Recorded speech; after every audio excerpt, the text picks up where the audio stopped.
આપકી અદાલતમાં આચાર્ય પ્રમોદ કૃષ્ણન પર આરોપ છે કે તેઓ દગાખોર છે.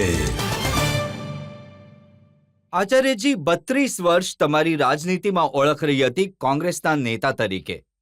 કોંગ્રેસ પાર્ટીએ તમને બે વખત લોકસભાની ચૂંટણી લડાવી, પ્રવક્તા બનાવ્યા, ટીવી પર બેસાડ્યા, નામ આપ્યું, સન્માન આપ્યું, પોલિટિકલ અફેર્સ કમિટીના મેમ્બર બનાવ્યા, પણ તમે પીઠમાં છુરો ભોંકી દીધો. હું જે કોંગ્રેસનો મેમ્બર હતો, હું જે કોંગ્રેસની સાથે હતો, એ કોંગ્રેસ તો મહાત્મા ગાંધીની કોંગ્રેસ હતી. હું છાત્ર જીવનથી કોંગ્રેસનો સમર્થક રહ્યો. હું જ્યારે 17-18 વર્ષનો હતો તો રાજીવ ગાંધીજી સાથે મુલાકાત થઈ. રાજેશ પાયલોટજીએ છાત્ર આંદોલનથી કાઢીને મને રાજીવ ગાંધીજીને મેળવ્યા હતા. રાજીવ ગાંધીજીને મળીને મેં એક સંકલ્પ પણ લીધો હતો કે એમણે વાયદો કર્યો હતો કે આખી જિંદગી હવે હું કોંગ્રેસને હું નહીં છોડું. અને મેં કોંગ્રેસ નહીં છોડી. પણ જે કોંગ્રેસ મહાત્મા ગાંધીની કોંગ્રેસ હતી, જે કોંગ્રેસની શરૂઆત, જે કોંગ્રેસના દરેક સભાનો શુભારંભ વંદે માતરમ અને રઘુપતિ રાજા રામથી થતો હતો, એ મહાત્મા ગાંધીની કોંગ્રેસ મોહમ્મદ જીન્નાના રસ્તા પર જતી રહી. એટલે મારો ઝઘડો થયો. ના, એટલે ઝઘડો નથી થયો. ઝઘડો તમે એટલે કર્યો કેમ કે નરેન્દ્ર મોદી જ્યારે રામ મંદિરની પ્રાણ પ્રતિષ્ઠાના સમારંભમાં જઈ રહ્યા હતા, કોંગ્રેસને ઇન્વિટેશન મળ્યું, કોંગ્રેસે આમંત્રણને સ્વીકાર નહીં કર્યું. કોંગ્રેસે કહ્યું કે આ બીજેપીનું ફંક્શન છે, એમાં આપણે નહીં જઈએ, પણ આચાર્ય પ્રમોદ કૃષ્ણમ જતા રહ્યા. રજતજી, આચાર્ય પ્રમોદ કૃષ્ણમ એટલે જતા રહ્યા કે રામ અને રાષ્ટ્ર પર સમજૂતી નથી કરી શકી. રામ ભારતની આત્મા છે. 500 વર્ષના સંઘર્ષ પછી, 500 વર્ષના હજારો બલિદાનો પછી, કેટલી કુરબાનીઓ પછી, કેટલી લડાઈઓ અને સંઘર્ષ પછી, કેટલા ત્યાગ પછી, તપસ્યા પછી આ શુભ ઘડી આવી કે ભગવાન રામ જન્મભૂમિનું મંદિર તૈયાર થયું અને એની પ્રાણ પ્રતિષ્ઠાની સમારંભની તિથિ સુનિશ્ચિત થઈ ગઈ. એનો વિરોધ કરવો, એનો અસ્વીકાર કરવો, મેં કહ્યું જ્યારે હું કોંગ્રેસમાં હતો, મેં કહ્યું ભગવાન રામનું નિમંત્રણ મળવું સૌભાગ્યનો વિષય છે અને એને ઠોકર મારવી દુર્ભાગ્યનો વિષય છે.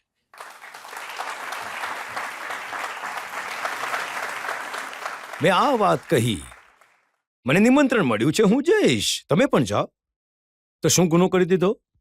પણ જ્યાં સુધી સવાલ છે રજતજી કે કોંગ્રેસ એમ કહ્યું કે સાહેબ રામ મંદિરનો જે પ્રાણ પ્રતિષ્ઠાનો સમારંભ છે એ તો બીજેપીનો સમારંભ છે, એ તો સંઘનો સમારંભ છે. તો ભાઈ પ્રાણ પ્રતિષ્ઠા થઈને તો હવે 1 વર્ષ થવા આવ્યું છે, હજી સુધી તમે કેમ નથી ગયા? બીજો ઇમ્પોર્ટન્ટ પોઈન્ટ, રાહુલ ગાંધીએ તો એ પણ કહ્યું કે પ્રાણ પ્રતિષ્ઠાનો સમારંભ થયો, ત્યાં નાચવાનું ગાવાનું થઈ રહ્યું હતું, ત્યાં એમને ઐશ્વર્યા રાય નાચતી જોવા મળી.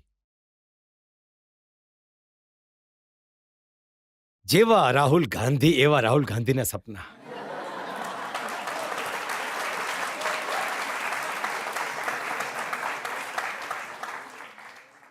સાચી વાત એ છે કે પ્રાણ પ્રતિષ્ઠા સમારંભના એક ફૂટેજ, એક ક્લિપ જે છે આખી દુનિયાએ જોઈ છે, તે ઐશ્વર્યા રાય હતી જ નહીં. અમને પણ ન મળી. પણ રાહુલ ગાંધીના સપનામાં ક્યાંથી આવી? રાહુલ ગાંધીજીએ કહ્યું કે ત્યાં નાચગાન થઈ રહ્યા છે. અરે બિલકુલ, એ કોઈ શોક કરવાનો પ્રસંગ થોડી હતો. ભગવાન રામના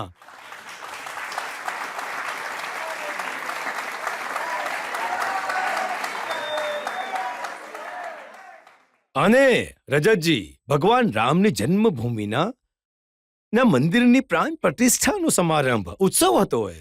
તો તમે તો ત્યાં હતા, કોણ નાચ્યું હતું? હું નાચ્યો અને હું નાચીશ. સાધુ સંત નાચ્યા, આખું અયોધ્યા નાચ્યું અને રજતજી ઘરે બેઠેલ આખું ભારત નાચી રહ્યું હતું. રાહુલજી, હજી એક વાત વારંવાર એ કહે છે કે પ્રાણ પ્રતિષ્ઠાના સમારંભમાં એ જનતાને કહે છે કે તમે અંબાણીને જોયા, તમે અડાણીને જોયા, તમે અમિતાભ બચ્ચનને જોયા, પણ શું તમે અહીં કોઈ ગરીબને, કોઈ મજૂરને જોયા? રાહુલ ગાંધીજીની આંખ પર ખબર નહીં કોણે શું પટ્ટી બાંધી દીધી છે, કયા ચશ્મા લગાવી દીધા છે. એમને અયોધ્યામાં શબરી નાચતી નહીં દેખાશે. એમને અયોધ્યામાં કેવટ નાચતો નહીં દેખાય, નિષાદ નાચતો નથી દેખાતો, એમને જટાયુ નાચતો નહીં દેખાય, એમને જામવંત નાચતો નહીં દેખાય, એમને આચાર્ય પ્રમોદ કૃષ્ણમ નાચતો નહીં દેખાય. એમની નજર ત્યાં પણ અંબાણી, ઐશ્વર્યા રાય, અદાણી પર જ પડશે.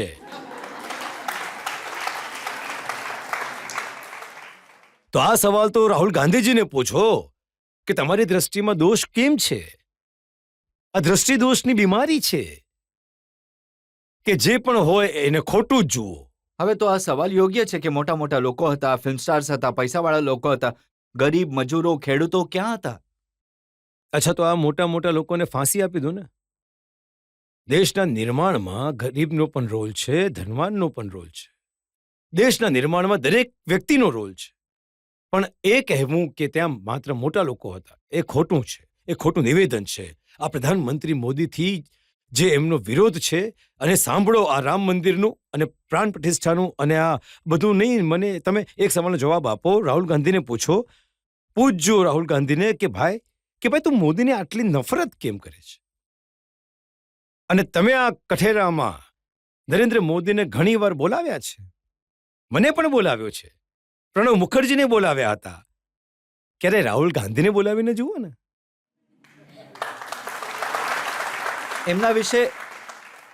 એમના વિશે જ્યારે પૂછાય છે ને, તો હું લોકોને મિર્ઝા ગાલિબનો એક શેર સંભળાવું છું. मैं बुलाता तो हूं उसको मगर है जज्बा ए दिल उस पे बन जाए कुछ ऐसी कि बिन आए ना बने.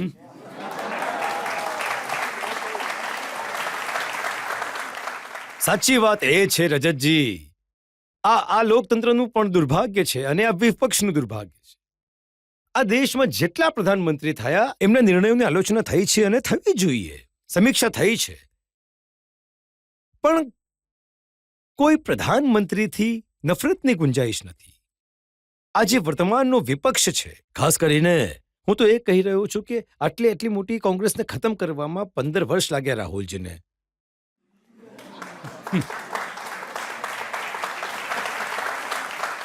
કેટલા? આ આખા વિપક્ષે એમને પોતાના નેતા બનાવી દીધા. આ વિપક્ષને ખતમ કરવામાં કેટલા દિવસ લાગશે? આ દુર્ભાગ્ય છે. અહીંયા એક અસ્વસ્થ વિપક્ષ હોવો જોઈએ. સ્વસ્થ લોકતંત્ર માટે એક સશક્ત વિપક્ષ હોવો જરૂરી છે, પણ વિપક્ષ હોવો જોઈએ, બંદરોની જમાત નહીં હોવી જોઈએ. પણ આજકાલ તો એમનો કોન્ફિડન્સ ગજબનો છે. રાહુલ ગાંધી કહે છે કે સરકાર વિપક્ષ ચલાવે છે, અમે જે ઈચ્છીએ છીએ કરાવી લઈએ છીએ. મૃગજળના શિકાર છે આ નરેન્દ્ર મોદી છે. આના નમ્યો છે અને ના નમશે. હવે જુઓ, અહીંયા જ તો કૃતજ્ઞતાની વાત આવે છે. તમને પ્રિયંકા ગાંધીના નજીકના માનવામાં આવતા હતા. તમે પ્રિયંકાને કોંગ્રેસના અધ્યક્ષ બનાવવા ઈચ્છતા હતા, અને તમે નરેન્દ્ર મોદી માટે કોંગ્રેસને છોડી આવ્યા, પ્રિયંકાજીને એકલા છોડી આવ્યા ત્યાં. નહીં રજત, એવું નથી. મેં નરેન્દ્ર મોદીજી માટે કોંગ્રેસને છોડ્યું એવું નથી. મેં તો કોંગ્રેસને છોડી પણ નથી. હું તો જ્યારે રામ મંદિરની પ્રાણ પ્રતિષ્ઠામાં ગયો એના પછી શ્રી કલ્કી ધામના શિલાન્યાસની તિથિ સુનિશ્ચિત થઈ ગઈ. પછી હું માનનીય પ્રધાનમંત્રી નરેન્દ્ર મોદીજીને મળ્યો અને એ ફોટાઓ બતાવ્યા તો એ મને ખબર પડી કે કોંગ્રેસ કોઈ પ્રેમપત્ર જાહેર કર્યો છે. જો કે એ નિષ્કાસનની ચિઠ્ઠી મને હજી સુધી નથી મળી, પણ મને ખબર પડી કે મને પાર્ટીથી કાઢી મૂક્યો છે. રજતજી, સનાતન જીવતો રહેવો જોઈએ, ભારત સલામત રહેવું જોઈએ. એક નિષ્કાસન નહીં, 1000 નિષ્કાસન સ્વીકાર છે, પણ સનાતનથી સમજૂતી નહીં કરી શકું. મેં કોંગ્રેસના લોકોને પૂછ્યું કે આચાર્ય પ્રમોદ કૃષ્ણમને 6 વર્ષ માટે પાર્ટીમાંથી કેમ કાઢ્યા. એમણે કહ્યું કે ભાઈ બહેનમાં ઝઘડો કરાવી રહ્યા હતા, એ રાહુલને પ્રિયંકા સાથે લડાવી રહ્યા હતા. એટલે હું ઝઘડો કરાવું છું? હા. સારું એ કહો રજતજી, 1931 થી લઈને 2022 સુધી કોંગ્રેસ 64 વાર તૂટી છે. 64 વાર. પંડિત નહેરુની સામે પણ તૂટી, ઇન્દિરા ગાંધીજીની સામે પણ તૂટી, કોંગ્રેસ અર્શ બની, ચંદ્રશેખરની સામે પણ તૂટી, કોંગ્રેસ પછી જ્યારે નરસિંહ રાવ હતા તો તિવારીજી, કોંગ્રેસ તિવારીજી બની, શરદ પવાર પીએ સંગમાં અને તારિક અનવર જ્યારે પાર્ટીને છોડીને ગયા, એમણે વિદેશી મૂળનો મુદ્દો ઉઠાવ્યો કે ભારતના પ્રધાનમંત્રી સોનિયા ગાંધી નહીં બની શકે કેમ કે વિદેશી મૂળની છે.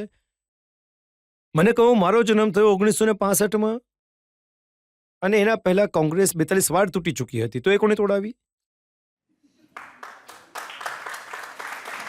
પણ તમે જ જુઓ ને, 2024માં તમે 42 વાર કહી ચૂક્યા છો કે રાહુલ ગાંધી એ લાયક નથી, પ્રિયંકાએ પાર્ટીના અધ્યક્ષ બનવું જોઈએ. તમે કહ્યું કે પ્રિયંકાએ રાયબરેલીથી લડવું જોઈએ. તમે કહ્યું કે પ્રિયંકાએ પ્રધાનમંત્રી બનવું જોઈએ. આ ઝઘડો નથી કરાવી રહ્યા? જો હું બિલકુલ કહેતો હતો અને હું આજે પણ કહું છું, પણ એ થવું મુશ્કેલ છે. જ્યાં સુધી કોંગ્રેસની કમાન રાહુલ ગાંધીના હાથમાં છે, પ્રિયંકા ગાંધીનું કંઈ નહીં થઈ શકે. અને રજતજી, બીજી વાત પણ સાંભળી લો, જ્યાં સુધી પ્રિયંકા ગાંધીના હાથમાં કમાન નહીં આવે, આ કોંગ્રેસનું કંઈ નહીં થઈ શકે. તો કોણ રોકી રહ્યું છે? એ જ તો સવાલ છે. આ મોટો સવાલ છે. આના ચક્કરમાં તો એક થોડી સિંધિયા ગયા, જીતેન્દ્ર પ્રસાદ ગયા, આરપીએન ગયા, અશોક તંવર ગયા, અશોક ચૌહાણ ગયા, ગૌરવ વલ્લભ ગયા, રાધિકા ખેડા ગઈ, લાઈન લાગેલી પડી છે. બધું આ જ ચક્કરમાં? એ તો હજી બીજે કશે શક્યતા નથી, અહીં તો બીજે પણ જવાબ તૈયાર બેઠેલા છે. આ ચક્કરમાં જુઓ શું છે કે રાહુલ ગાંધીજીની સાથે એક ચંડાલ ચોકડી છે.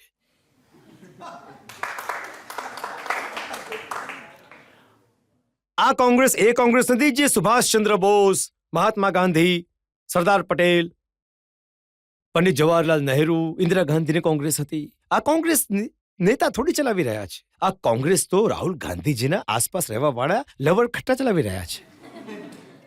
આચાર્યજી, અમે જે ફોટા જોઈએ છે, જેમ કે રાહુલ ગાંધીએ જ્યારે ભારત જોડો યાત્રા કાઢી, એમાં પ્રિયંકાજી ગયા હતા અને બંને કેટલા પ્રેમથી ગળે મળતા દેખાતા હતા. કાશ્મીરમાં જોયું, બંને બરફના ગોળા બનાવીને એકબીજા પર ફેંકી રહ્યા હતા. આટલો પ્રેમ છે, આટલો વાલ છે, તમે કહો છો કે એ એમને રોકે છે આગળ વધતા? જો એ વાત તો પાકી છે કે પ્રિયંકા ગાંધીજી એક ઘણી સારી બહેન છે અને એ પોતાના ભાઈને ઘણો પ્રેમ કરે છે. દરેક બહેન પોતાના ભાઈને પ્રેમ કરે છે. જ્યાં સુધી સવાલ છે ગળે મળવાનો, તો ગળે મળવા તો શિવાજીને પણ એ ગયો હતો, જેમને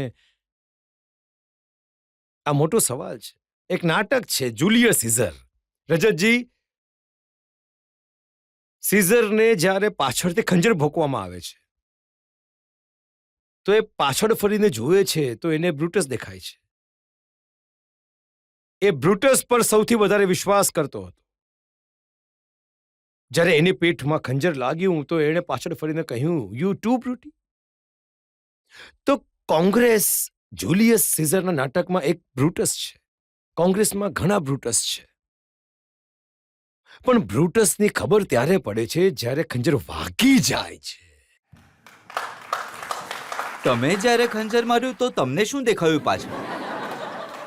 અફસોસની વાત એ છે કે મેં ખંજર માર્યું જ નથી, મેં તો શહીદ થયો છું. આચાર્યજી, તમારા મિત્ર રાજા સાહેબ, જેને તમે કહો છો દિગ્વિજયસિંહ, એ તો તમારા પર ઘણો ભરોસો કરતા હતા. એમને તો દુઃખ થયું હશે જ્યારે તમે આ રીતના નિવેદનો આપ્યા, કોંગ્રેસથી તમને કાઢી મૂકવામાં આવ્યા. મને એ સમજમાં નથી પડી રહ્યું કે શું કહ્યું મેં, મારો ગુનો શું હતો. મને પણ દિગ્વિજયસિંહની જેમ યાદ આવે છે, સચિન પાયલોટની પણ યાદ આવે છે. મેં એ કહ્યું કે ભાઈ, કોંગ્રેસની અધ્યક્ષતા, કોંગ્રેસના અધ્યક્ષ જો રાહુલ ગાંધી બનવા નથી ઈચ્છતા તો કોંગ્રેસની કમાન પ્રિયંકાજીને આ સોંપી દો, અને જો પ્રિયંકા ગાંધી પણ નથી બનવા ઈચ્છતી તો દિગ્વિજયસિંહને બનાવી દો, અને કોઈ નવો યુવાન જોઈતો હોય તો સચિન પાયલટને બનાવી દો. દિગ્વિજયસિંહજીને રાહુલ ગાંધીજીએ કહ્યું કે ભાઈ, તમે નોમિનેશન કરી શકો છો. પણ સાચી વાત એ હતી કે દિગ્વિજયસિંહજી જ્યારે નોમિનેશન કરવા માટે આવ્યા તો રાહુલ ગાંધીજીની એ ચંડાલ ચોકડી હતી. એમને તો એવો અધ્યક્ષ જોઈતો હતો જે રબરની મહોર હોય, જે જ્યાં ત્યાં કહે તે સિક્કો લગાડી દે. એમને કોઈ ડાઉટ થયો દિગ્વિજયસિંહ, એમને લાગ્યું કે દિગ્વિજયસિંહની થોડી રીઢની હડ્ડી છે, તો એમણે દિગ્વિજયસિંહજીને સાઈડ કરી દીધા, જેવી રીતે આચાર્ય પ્રમોદ કૃષ્ણનને કરી દીધા. તો દગો તો આ લોકોએ આપ્યો છે, છળ તો એમણે કર્યું છે, બ્રુટસ તો ત્યાં છે. સવાલ એમને પૂછો. હું તો, મારું દિલ તો કાલે પણ સાફ હતું, આજે પણ સાફ છે. હા, એક વાત જરૂર છે કે કાલ સુધી હું પ્રિયંકા ગાંધીની સાથે હતો, આજે હું નરેન્દ્ર મોદીની સાથે છું. જનતામાંથી એક બે સવાલ લઈ શકીએ છીએ? દિગ્વિજયસિંહનું કહેવું છે કે ભગવો આતંકવાદ છે. આ વાતથી તમે કેટલા સહમત છો? અને એ કહે છે કે હિન્દુ અને આરએસએસ આ આતંકવાદ ફેલાવે છે અને આરોપ મુસલમાનો પર લગાવે છે. તો આ વિશે તમે શું કહેવા માંગશો?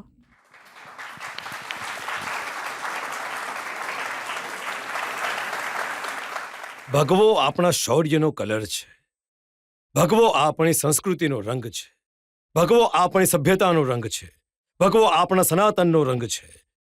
ભગવો ક્યારે આતંકવાદી નહીં હોઈ શકે.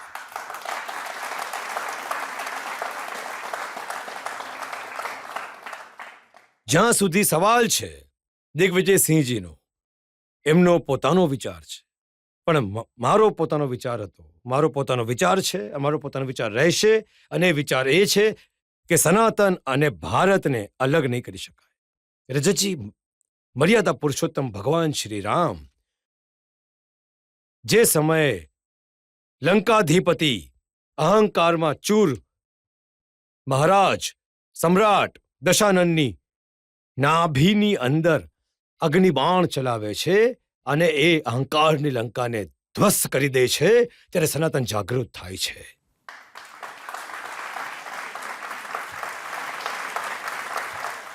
યોગીરાજ ભગવાન શ્રી કૃષ્ણ જે સમયે કુરુક્ષેત્રના મેદાનમાં રથ પર ઊભા રહીને શંખનાદ કરે છે અને અધર્મનો નાશ કરવા માટે અને ધર્મની પુનઃસ્થાપના કરવા માટે ઉદ્ઘોષ કરે છે, ત્યારે સનાતન જાગૃત થાય છે. રજતજી, છત્રપતિ શિવાજી મહારાજ આખા જીવનનો સંઘર્ષ સ્વીકાર કરે છે, પણ ઔરંગઝેબની સામે માથું નમાવવાનું સ્વીકાર નથી કરતા, ત્યારે સનાતન જાગૃત થાય છે. અને રજતજી, મહારાણા પ્રતાપ ઘાસની રોટલી ખાવાનું સ્વીકાર કરે છે, ઘાસની રોટલી ખાવી સ્વીકાર કરે છે, પણ અકબરની સામે સજદા નથી કરતા, ત્યારે સનાતન જાગૃત થાય છે.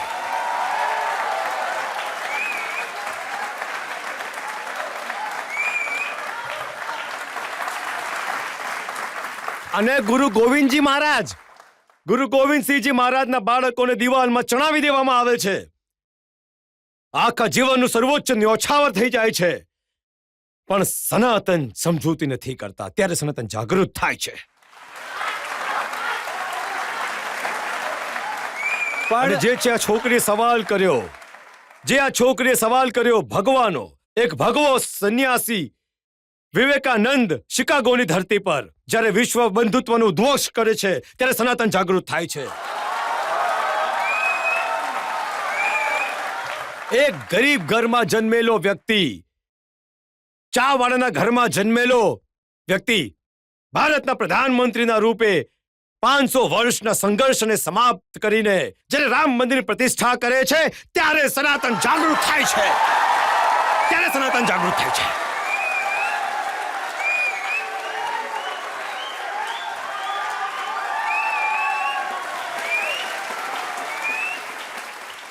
આચાર્યજી, એમના સવાલનું તાત્પર્ય એ હતું, જ્યારે દિગ્વિજયસિંહ એમ કહે છે કે હેમંત કરકરેને અજમલ કસાબે નથી માર્યો, કોઈ હિન્દુએ માર્યો, ત્યારે શું જાગૃત થાય છે?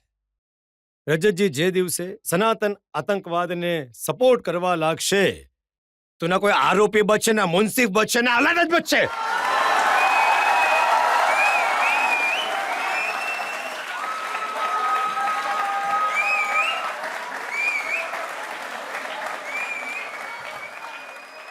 આ સવાલ જ ખોટો છે, આ નિવેદન ખોટું છે, હું એનાથી સહેમત નથી. હવે કોઈ પણ કંઈ પણ કહે, પણ જે હું કહી રહ્યો છું એ આખા દેશનો અવાજ છે, આખા દેશનો અવાજ છે. અને જે દિવસે આ ટેલિકાસ્ટ થઈ રહ્યું છે એ દિવસે આખું ભારત જાગૃત થશે, અને જ્યારે ભારત જાગૃત થઈને વંદે માતરમનો ઉદ્ઘોષ કરશે, માં ભારતની છાતી ખુશીથી ફૂલાઈને પહોળી થઈ જશે. હા?